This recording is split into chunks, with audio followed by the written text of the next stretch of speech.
읽은 말씀 우리가 14절부터 17절까지 보았습니다마는 오늘은 16절을 중점적으로 보려고 합니다.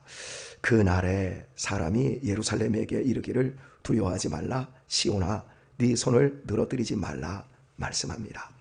그날은 하나님께서 유다 백성들을 회복시키시는 날입니다.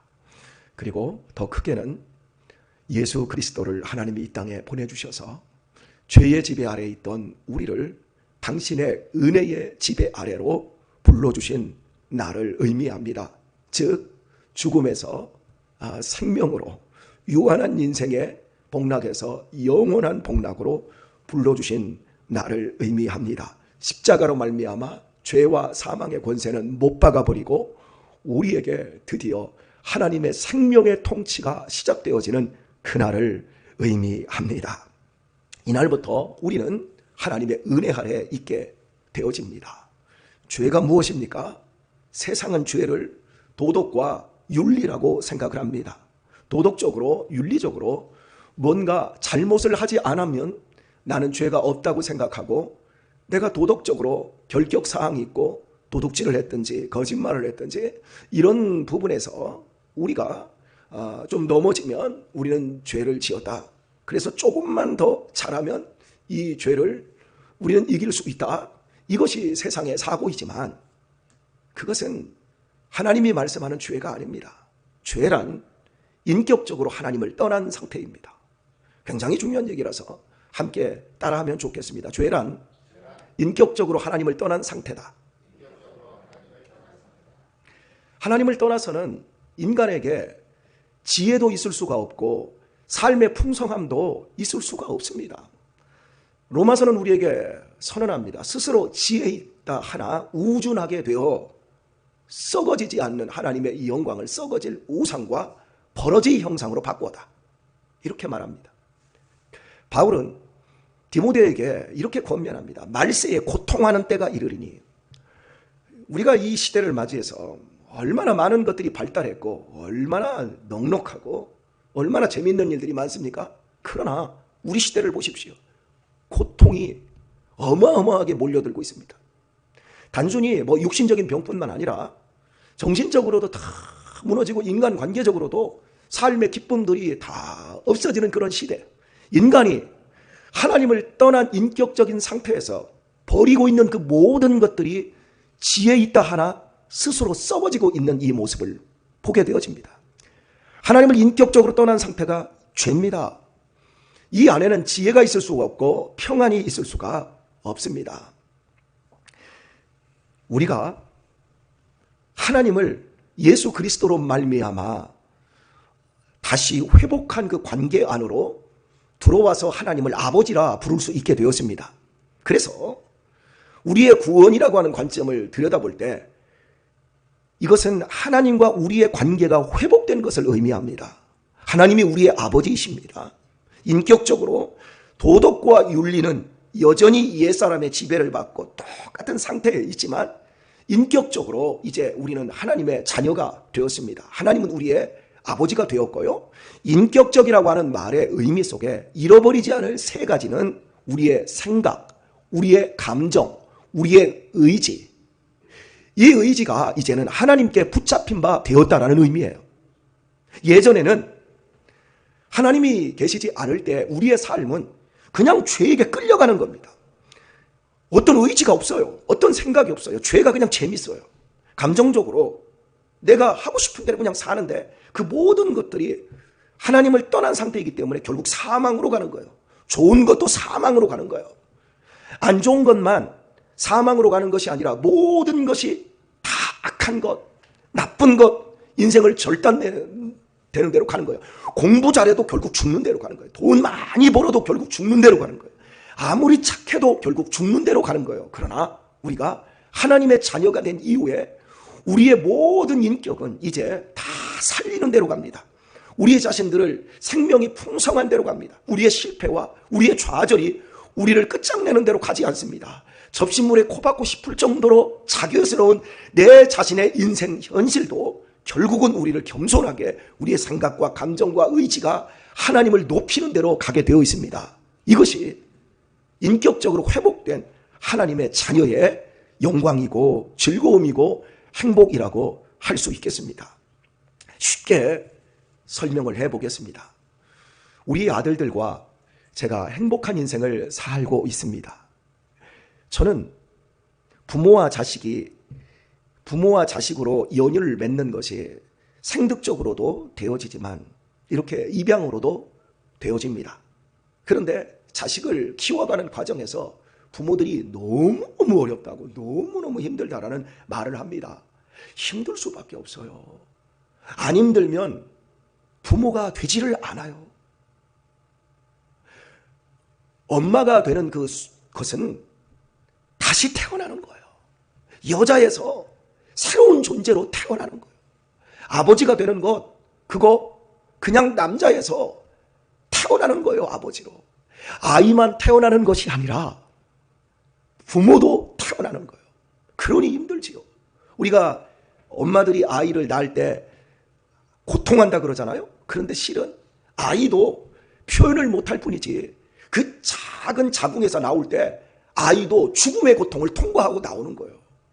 이게 모두가 다 연결되어 있는 거거든요. 그런데 이 키우는 과정에서 저 같은 경우에는 우리 아들들이 아버지를 만들었어요. 저는 아버지가 뭔 줄을 몰랐거든요.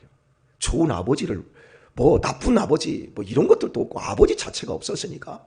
그러다가 이제 새아버지가 들어오면서 새아버지의 상이 아주 안 좋게 여기에 박혀 있었기 때문에 도대체 아이들을 입양해놓고 어떻게 키워야 될지 제일 고민했던 것이 하나님 도와주세요. 살려주세요. 그러면서 아이들에게서 배우는 거예요.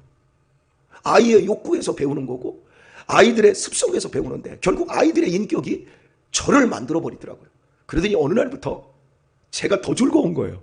아이들과 키워내면서 아버지 노릇하는 것이 이런 거였구나. 애들이 하나하나 자라가고 예전하고 달라지고 다시 원점으로 가고 좋아졌다 싶으면 다시 그 자리고 이러는데 결국에는 그 자리인가 싶은데 이놈이 이만큼 컸네. 여러분 이게 인격적인 이게 지배라고 하는 거예요. 아버지로부터 영향을 받고 있고 저도 얘들한테 영향을 받고 있고 그러면서 새로운 존재로 만들어지는 거예요. 저는 아버지가 되어서요. 제가 집에서 강아지 3마리를 키웠다고 해봅시다. 제가 변했을까요? 안 변했을까요? 전혀 안 변해요. 왜? 얘들하고 생각의 교감이 안 가요. 감정의 교통이 안 일어나요. 의지적인 선택의 어떤 고난과 아픔과 견디는 이런 게 없는 거예요. 막 꼬리 쳐주지요. 1년 12달 꼬리 쳐주지요. 그러니까 제가 바뀔 게 없는 거. 인생이 바뀌는 데는 고난이 왔을 때, 고통이 왔을 때 우리들이 그때 어떠한 선택과 결정과 반응을 통해서 바뀌어지는 거예요. 여러분 우리에게는 날마다 그날이 그날이고 장날이 그날입니다. 우리의 인생은 은혜의 지배 아래에 있습니다. 어떤 때는 죄에게 넘어지지만 모든 상황에서 하나님을 사랑하는 자, 곧 그 뜻대로 부르심을 입은 자들에게는 합력하여 선을 이루느니라 말씀합니다. 보세요 여러분. 우리가 넘을 수 없는 환난과 시험과 갈등들을 지나왔지 않습니까? 그것이 우리를 어떻게 만들었습니까? 더 간절하게 만들었고 더 겸손하게 만들었고 더 하나님을 의지하게 만들었고 하나님을 사랑하는 대로 나오도록 하지 않았습니까? 오늘 우리가 인생에 고난과 아픔이 없었다면 과연 이런 자리에 있을까요? 은혜의 지배 아래 있는 여러분들, 날마다 그 은혜의 지배 아래서 더 성숙하고 깊어지고 단단할 수 있기를 주님의 이름으로 축복합니다. 은혜를 잃어버린 사람의 어떤 특징에 대해서 우리가 좀 생각을 해봤으면 좋겠어요. 은혜를 잃어버리면 본인이 어떤 자격 있는 인생으로 생각이 되어집니다. 내가 자격이 있다와 없다라고 생각하는 것의 그 결과는 판이하게 달라집니다. 자격이 없다고 생각하는 사람은 하나님의 은혜를 마음껏 누립니다. 내가 사는 모든 것, 나에게 주어져 있는 삶의 현실, 그 모든 것들을 충분히 은혜로 누릴 수 있습니다. 감사할 수 있습니다. 기쁠 수 있습니다. 은혜를 정말 누리면 감사하고 기쁠 수 있습니다. 그러나 자격이 있다라고 생각하는 사람, 그 사람은 낙심하고 원망하고 불평하게 되어집니다. 어떻습니까, 여러분? 우리는 하나님 앞에 설 자격이 있습니까? 없습니까? 우리는 하나님 앞에 나올 수 있는 자격이 나에게 있습니까? 없습니까? 우리는 이 세상에서 살 자격이 나로부터 나옵니까? 안 나옵니까? 나로부터 나온다라고 하는 사람은 원망하고 불평하고 낙심하게 됩니다. 그러나 내가 지금 사는 것, 내가 존재하는 것, 내가 가지고 있는 그 모든 것들이 자격이 없음에도 나에게 주어진 하나님의 은혜라고 생각하면 감사하고 행복해하고 기뻐할 수밖에 없습니다. 근데 여기 계신 여러분들은 모두 지금 의지적인 선택으로 여러분이 하고 계신데, 중요한 건 빙산의 일각이라고 우리의 의식보다 더 큰 건 우리의 무의식입니다. 우리의 무의식에서 정말 은혜를 받아들였는지, 아니면 하나님의 은혜를 내가 내 자격이 있다라는 것으로 이 안에 채우고 있는지, 이 부분이 우리의 진정한 기쁨을 결정한다고 할 수 있겠습니다. 은혜를 잃어버리면, 다시 한번 강조하지만, 감사를 놓치게 되고요, 기쁨이 없어집니다. 그리고 본인이 넘어지는 이유를 모릅니다. 내가 왜 넘어지는지를 모릅니다. 내가 왜 고통하는지를 모릅니다. 근본적인 이유, 우리가 아프면 아픈 이유를 의사가 밝혀내기만 하면 그 부분은 거의 치료가 되어집니다. 문제는 아픈데 아픈 이유를 몰라요. 은혜를 잃어버린 사람의 상태입니다. 같이 누구와 밥을 먹는데, 목사님, 저는 이 코에 냄새를 못 맡아요.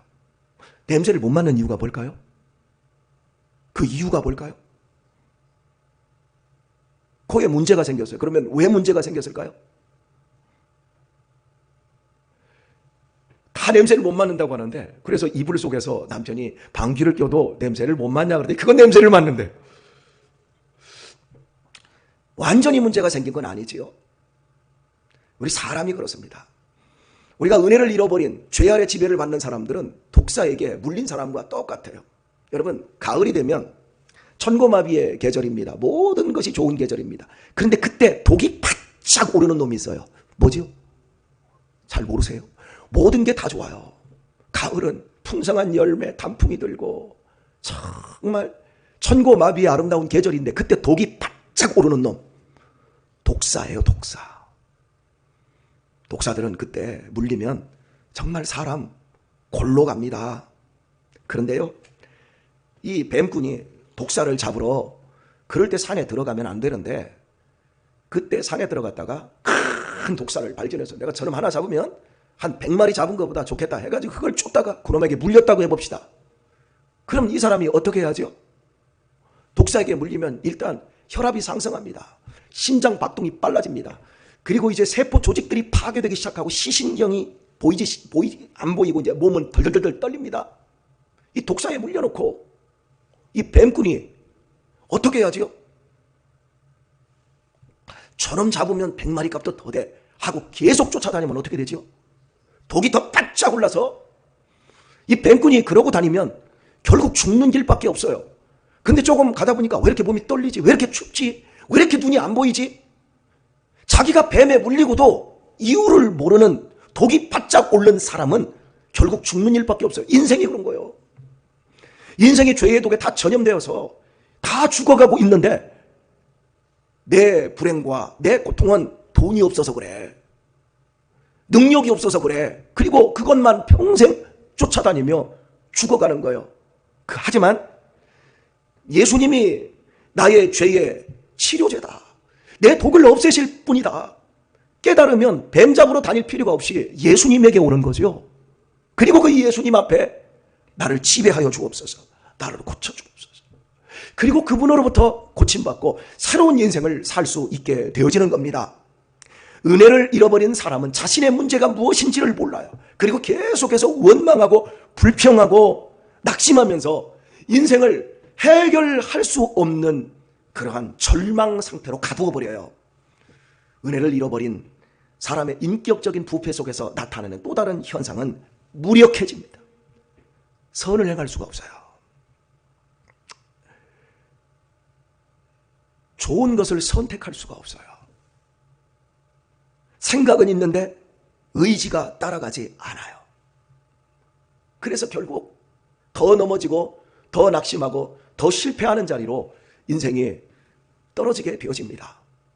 본문의 말씀에서 그날에 사람이 예루살렘에게 이르기를 두려워하지 말라. 시온아 네 손을 늘어뜨리지 말라. 은혜의 지배를 당하는 사람들의 특징은 두려워하지 않습니다. 두려움 때문에 결단하고 두려움 때문에 선택하는 이런 일들에 대해서 결코 나약해지지 않습니다. 왜? 내가 어떤 것을 선택을 해도 하나님이 합력하여 선을 이루기 때문에요. 제가 국토종단을 가보면 우리 아이들 대부분이 다 선택장애예요. 예를 들어서 이제 이렇게 걷다가 편의점 같은 데 이렇게 들어갈 때가 있어요. 그럼 아이들한테 야 가서 자 지금부터 3,000원 어떨 때는 5,000원 안에서 마음껏 간식을 잡아라. 그러면 시간 얼마 걸릴까요? 3,000원 5,000원 자 5,000원 내서 자 간식 골라라. 그러면요 한도 끝도 없어요. 7명 10명이 그까짓 거 하는데 한도 끝도 없어. 그러면 제가 한 이러고 있다가 한 5분 정도 기다리다가 시간 2분 준다. 2분 안에 고르지 못하면 그냥 나가는 거야. 그럼 마지막 그 끝에서 애들이 정신없이 집어 그리고 이제 계산을 해요. 선택을 안 해본 거예요. 선택장애예요. 그래서 우리 애들한테 제가 그러면 니네는 다 선택장애야. 이것도 갖고 싶고 저것도 갖고 싶고 이것도 갖고 싶고 저것도 누리고 싶고 다 한 거죠. 그런데 사람은 다 누릴 수가 없어요. 우리 내면에 있는 두려움들이 이것도 좋은데 저것도 좋은데 여러분 그냥 잡으면 돼요. 하나님을 사랑하면 돼요. 하나님을 사랑하는 사람은 모든 것이 합력하여 악을 이루지 않고 선을 이룹니다. 얼마나 놀라운 축복을 우리가 받고 있어요. 제가 집에 들어가면 우리 막둥이 인격적으로 교감을 제일 많이 하는 놈이 우리 막둥이입니다. 우리 막둥이는 정말 막갑하거든요. 어제도 교회에서 집에 가는데 기름 첨가제 준비해 놓은 거 있잖아요. 그 2개를 딸랑딸랑 들고 나오는 거예요. 너 이거 어디서 났어? 그랬더니 교회에 버려져 있어요. 주인 없어요. 그게 버려져 있는지 거기다 놔서 최준수 집사님이 누구 주려고 놓은 건지 걔는 눈에 띄면 그냥 가져와요. 다 지 거요. 다 버려진 거래. 그러니까 아무 때나 선택을 해, 이 자식이. 아이스크림 편의점에 가서 주인이 없대. 주인이 없으니까 그냥 가져와. 얘는 두려움이 없어요. 그거 누가 책임 다 졌어요? 제가 다 책임 다 졌어요. 여러분 그렇다고서나 우리 가정이 쫑났나요? 내가 걔보다 인격이 커요. 내가 걔보다 능력이 더 출중해요. 내가 책임을 져줬어요. 언제까지 할지는 모르겠어요.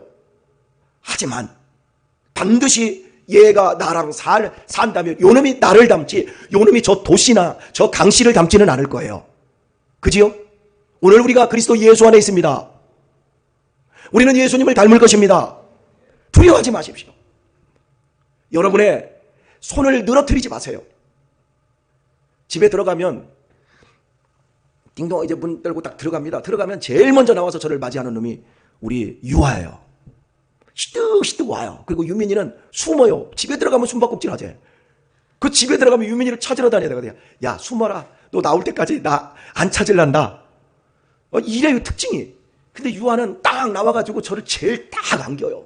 안긴 다음에 뒤져요. 뭘 이렇게. 막 완전히 센터 깐다고 하지요. 막 뒤져요. 그리고 내가 이제 호주머니 막 가방을 들고 가든지 뭐 이렇게 검은 봉지 같은 거 하나 들고 가잖아요. 그러면 그걸 받아요. 그래서 막 다 검색을 해. 주물러. 야 아이스크림이다. 야 과자다.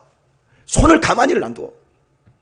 제가 우리 아들이 하는 짓을 보면 기가 막힌데 여기에서 내가 배워요. 우리가 하나님 앞에 나가서 손을 들고 막 주물럭거려야 돼. 오늘 뭘 주실지. 근데 유민이는 딱 들어가면 숨어 있어.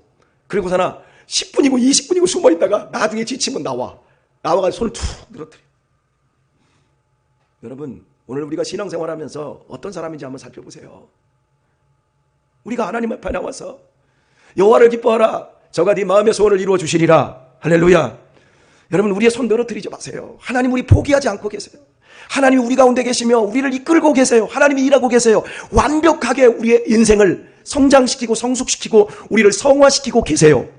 오늘 우리를 쪽낼 수밖에 없는 인생의 아픈 현실들을 만났을 때, 그때 여러분이 내가 은혜의 지배 아래 있다고 그걸 놓치지 마세요. 죄와 사망은 도덕과 윤리가 아니에요. 조금 내가 남들보다 인격이 좋다고 도덕적으로 뛰어나다고 교만하지 마시고, 어떤 경우에도 내가 주님의 인격 아래서 주님의 지배를 내가 받으면서 내가 주님 닮아가리라, 주님 닮고 있음을 기억하시길 바랍니다. 말씀했습니다. 오늘 하루도 은혜의 지배 아래서 여러분의 생각과 말과 행동 하나하나 두려움 속에 떨지 마시고 손을 늘어뜨리지도 마시고 담대하게, 그리고 주님을 향하여 손을 들고 주님의 은혜를 움켜쥘 수 있는 그런 승리자로 하루를 살아가시기를 예수님의 이름으로 축원합니다.